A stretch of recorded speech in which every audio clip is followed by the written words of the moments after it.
What's up guys? So back in the coach for a training video today, training push, and I'm really excited to show you this session because it's changed a lot since the last time we did it. In terms of volume being a lot higher, but also the actual exercise we're doing, some of them are pretty different. So I've actually took the decision to increase volume through this session because of a couple things. We'll get into this as the session progresses, but the main focus for me is making sure I'm getting like my volume at that max level that I can recover from. And I knew there was room there. I knew I could really push volume through that area and challenge my chest. I wouldn't say my chest is like, it's not a weak point, it is pretty good, but it's not like a crazy strong point, and I'd love to see a lot more chest. I see some bodybuilders with crazy chest development. So pushing volume through that area to really push growth as much as you can is important. So the volume's like not that low at all today, which is a surprise. Usually for me, I run very low volume on most things. But yeah, it's gonna be a really good session. We've got flat Smith in, so yeah, flat bench, but not a barbell. Don't worry, we're not too much of a powerlifter yet. If I did that, then I would basically be a powerlifter. It would be deadlift, squats and bench. But on the Smith, it's really nice. I swapped it in and I've just rejigged a few things, which you'll see. And yeah, it's the third time today running it, so it's still very fresh in. I really believe we can take it pretty far. We'll be chasing a 4-plate Smith very soon, which will be amazing. That's a big goal of mine to tick off. But yeah, other than that, we'll just get into it. We'll show you my push session, and yeah, let's crack on.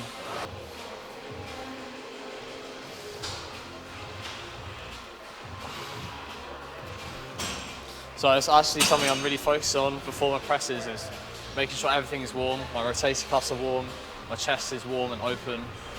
With volume being high now, I need to make sure that's ticked off in terms of preventing myself from getting any issues in terms of my rotator cuff. You can run into issues like that if you run really high volume. So just doing this before is a very important thing, and it also helps with my performance, you know, getting things warm. So.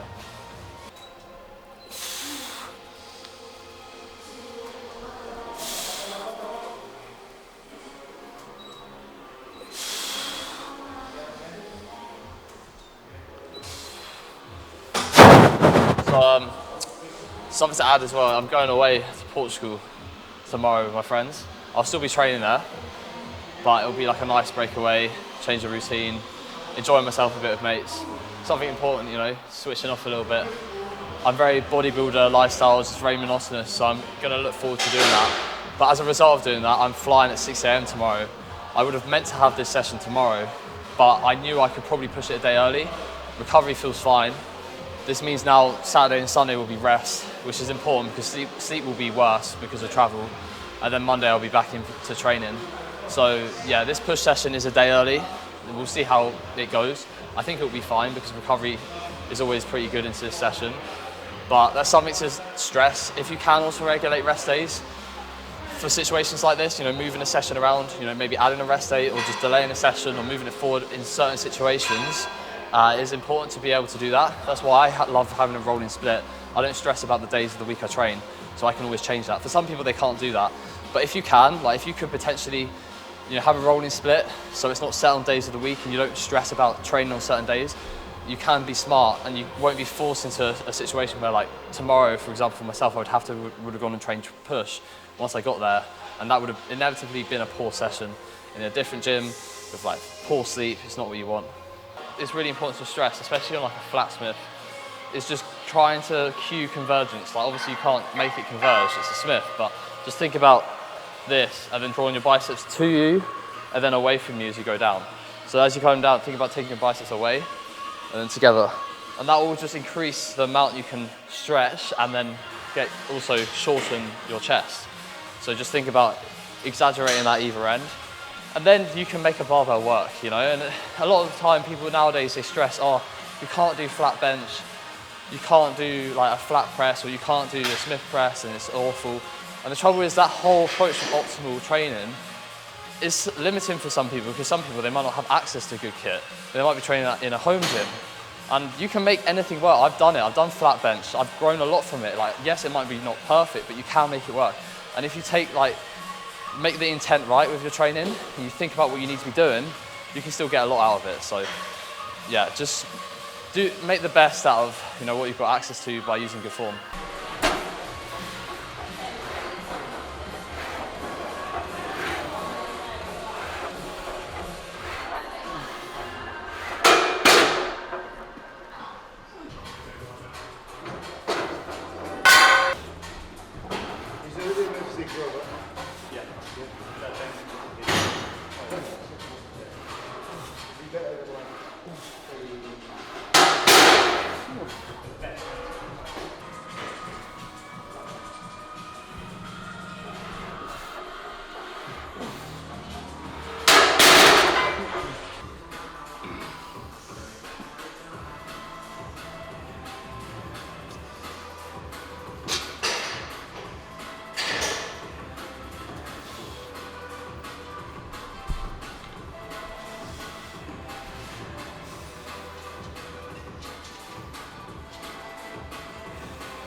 Don't know.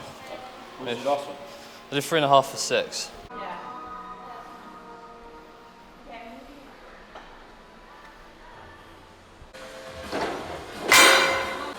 Even 7 would be good because it was 5 plus 1, so maybe even 6. Yeah, even 6 plus 1.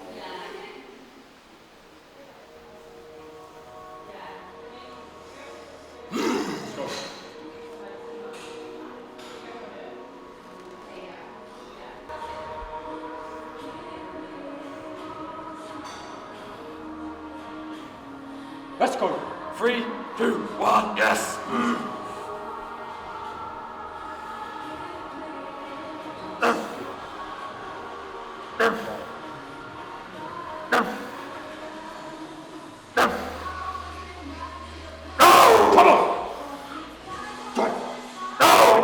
Come on! Yours!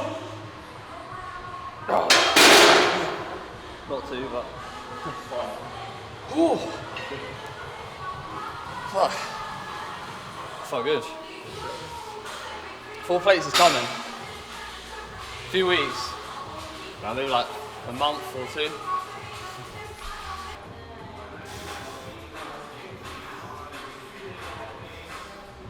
Let's give it a lift off as well. 3, 2, 1, yes!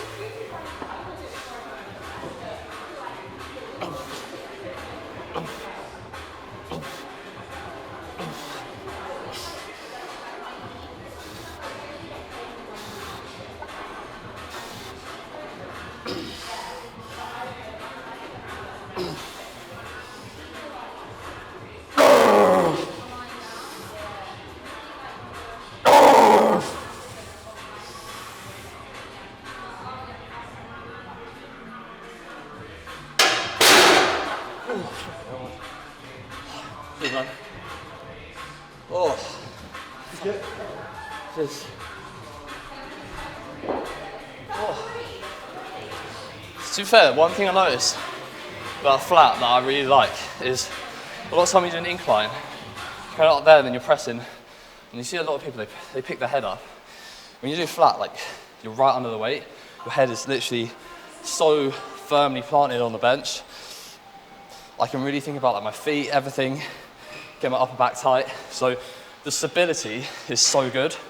That's probably the most stable I feel in any press. So yeah, I really do like it. And like, because it's so stable, I can tell once I get close to failure, the ability to create a lot of forces there, so I can really push through. So yeah, I'm really excited to run this up. I'm very surprised how it feels. It feels very good. And I think that's because I've learned how to press now. Like, I'm better at pressing now, so I know what the cues to do. But also my chest has been brought up a lot, so the delts don't take over anymore. So it feels really good. Whereas if you're someone with very strong delts and tries and not that good at chest, maybe this might not be the exercise for you. So, you know, it really does depend on the person.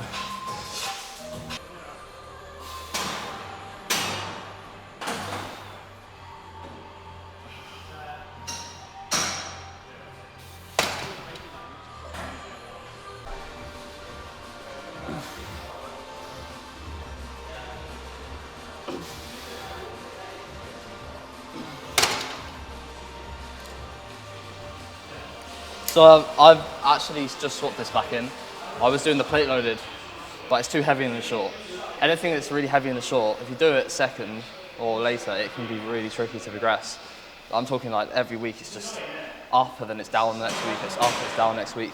And it just dies. And if you rest a little bit shorter going into the exercise, it just dies. So this is going to be better because one, it's more upright. So I do a high incline in my other sessions. So this is more like an upright shoulder press, which is good because it's less chest, more delt. So it's a bit different to the other shoulder press biased movement I do. But equally, it's lighter in the short. So I can do more reps without dying, basically.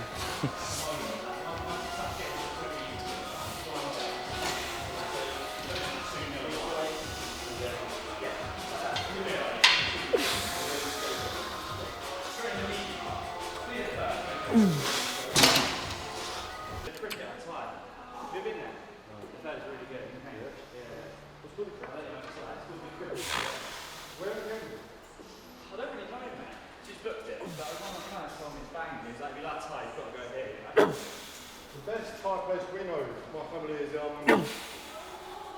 one in like Abington. Yeah. Oh, it's cool. But it's fucking banging. I love time. So it's great on that. Oh, that whole region, 22.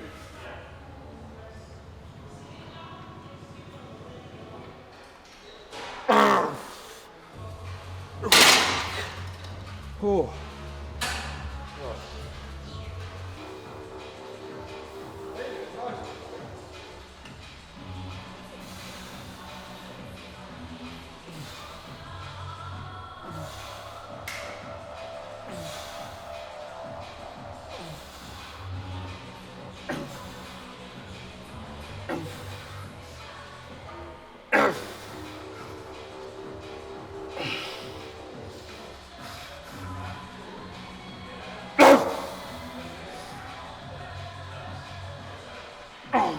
Oh.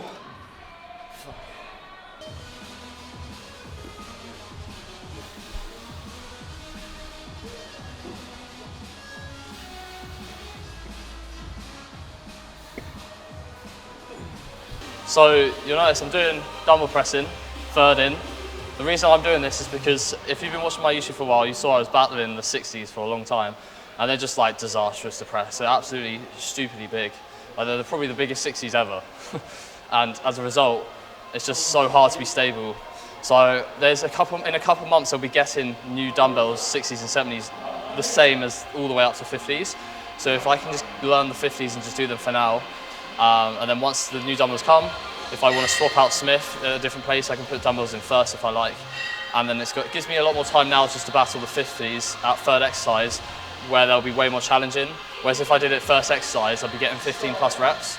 So yeah, that's one thing you can do. Like if you're limited with dumbbells and they don't go heavy enough, you can just place it later in the session, and then you'll have more time to progress it.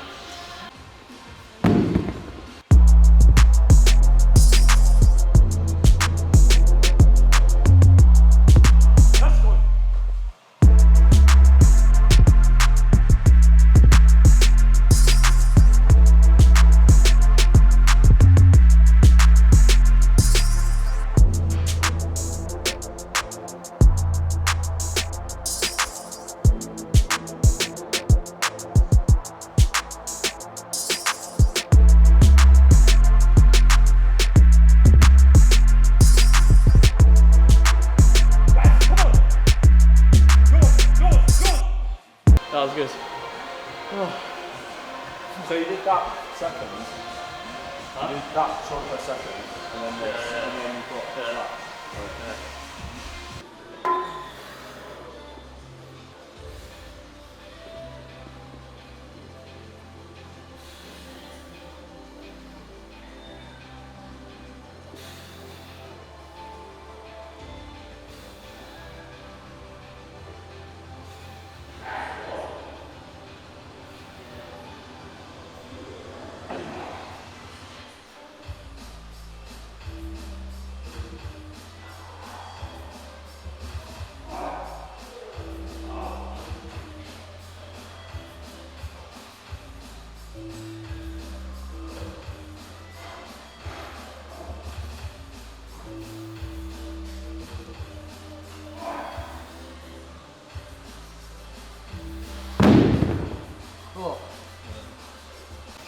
Something I realised since I increased my volume on this chest day with doing like dumbbell press in third exercise is as fatigue builds up, the ability to produce good quality sets is so much worse.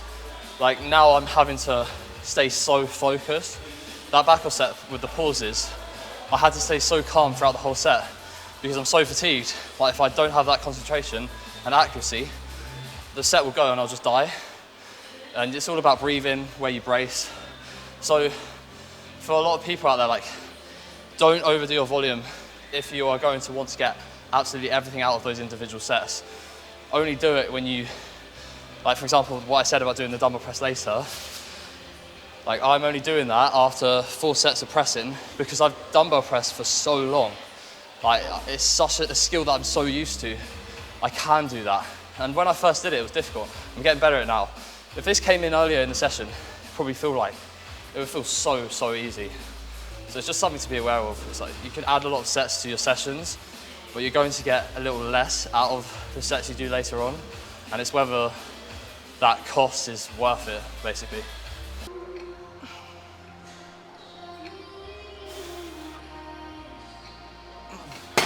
So one tip when you're using a certain machine is you can modify it just based on how you set up within that machine. So if you're doing it later in the session or earlier, where you sit and where you place the pad and things will affect the resistance profile. So I'm doing this later now, it's my 4th press. It's typically very heavy in the short, this machine, but if you put the seat all the way forward and then you sit off it a bit, so you're like just a little bit further forward, you can allow it to drop off less because you're not going as far. So yeah, you'll notice how I'm doing this is I'm sitting like back here, and that means that I can do a pretty good set even though I'm pretty fatigued at this point. And then this is going to be more tricep. We're going to do close grip, upper arm like tucked into the body, but there will be inevitably some chest involved as well because it does converge a little bit. So if you're doing like a close grip press and it doesn't converge, it's just straight, you'll get way more tricep. If it does converge, you get a little bit of chest involved, and that's not a problem for me. I need more chest over tricep in my opinion. But still, like, as long as you come out further, you can kind of prevent that amount of convergence as well because I'm further out. So starting back here, it's converging less, whereas if I'm coming all the way back here and I'm going all the way out here, there's going to be way more convergence.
Yeah, whenever I do any lateral raise, I always finish with partials. If you're not doing partials after a lateral raise, like, you're missing out. It's just that extra bit. It's so important. So we're now going to the Nautilus pec fly. This is kind of like a decline fly. It's definitely my favourite fly variation in here, just because of the amount of range that you can work through, but also just how comfy it feels. It's definitely something I'd say is better in in your growing phase, because when you diet, because of the position you need your body in, it can get quite tricky. It's better to use a fly where you have like a back pad when you're dieting. This is the seventh set now of using my chest. So obviously I've done the flat smith, the incline dumbbell, the Nautilus close grip, which is a little bit more tricep, but it still has some chest. So yeah, I'm going to do 8 sets in total on my pecs. But because of my split, it's push, pull, off legs, off, push, pull. I have quite a lot of rest days in between my push sessions, so I know I can get away with this volume. That's simply it. That is simply that. Like, make sure you're doing your maximum amount of volume you can recover from, and then you are maximizing growth. You know, make sure you're doing a good amount that you can still progress, and that's what you're gonna do. So, yeah, it's working nicely. Yeah, 8 sets of chest. Typically, like, if I'm saying that's a lot, I think that says a lot about volume, because a lot of people probably watching this are thinking, 8 sets of chest? That's not that much. For me, it's a lot.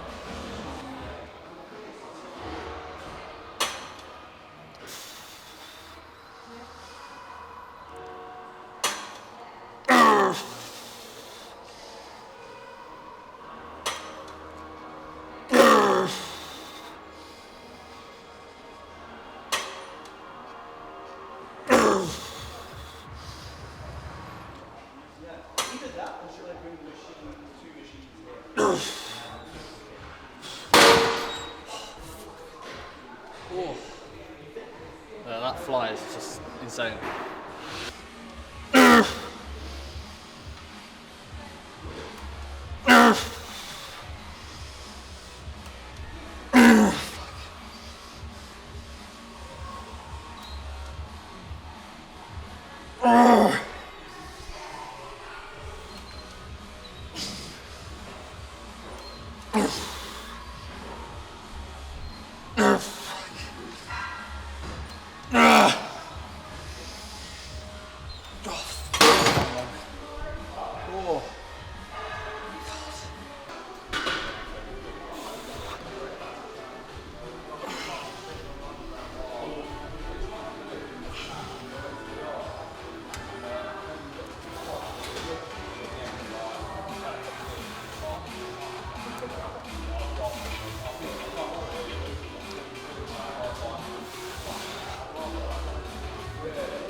So we're going on a push down.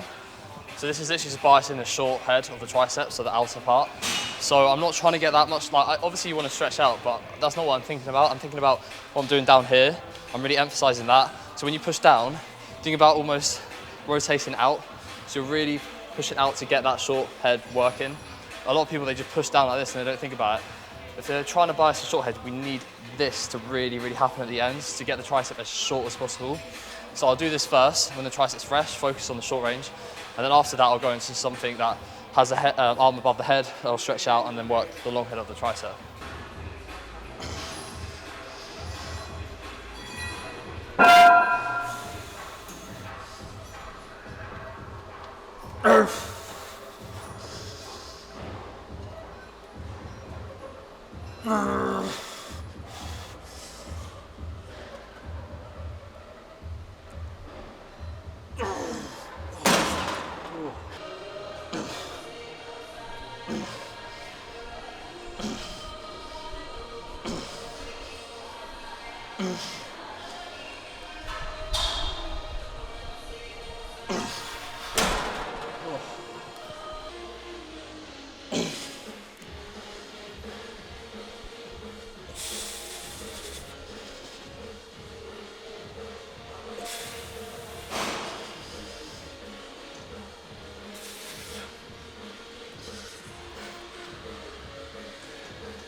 Oh,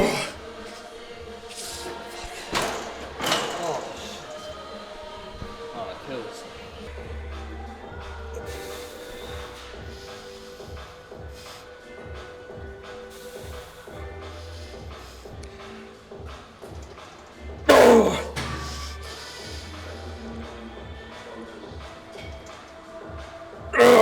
Fucking hell, man. Oh.